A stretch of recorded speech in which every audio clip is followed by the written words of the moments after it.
अस्सलाम वालेकुम। सीसीएन के साथ मैं हूं अफशीन कुरैशी। कीनिया के दारुल हुकूमत नैरोबी के एयरपोर्ट पर एक मुनफरिद स्मगलिंग का केस हुआ, जिसकी बाज़गश्त अब तक जारी है। एक चीनी शहरी और इसके कीनियाई साथी को 2000 क्वीन गार्डन चूंटियां स्मगल करने के जुर्म में गिरफ्तार किया गया। मुलजमान के खिलाफ ताहाल क्या कानूनी कार्रवाई हुई? ताज़ा तरीन सूरत हाल के हवाले से देखते हैं नैरोबी से सीसीएन की ये मुनफरिद रिपोर्ट।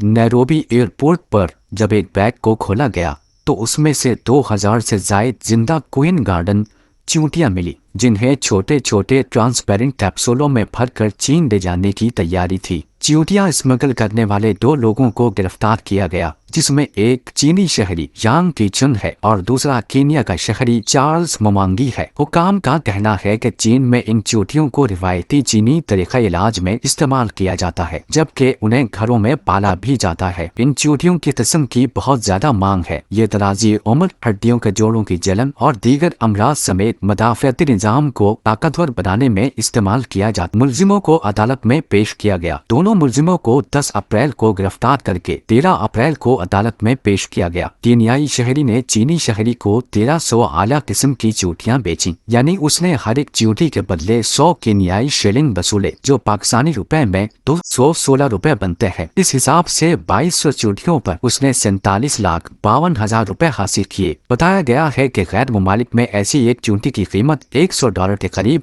हो सकती है, जो पाकिस्तानी रुपए में 28,000 बनती है। 15 अप्रैल को अदालत ने चीनी शहरी को 1 साल कैद और 1 मिलियन कीनियाई शिलिंग यानी $7,500 से करीब जुर्माना किया।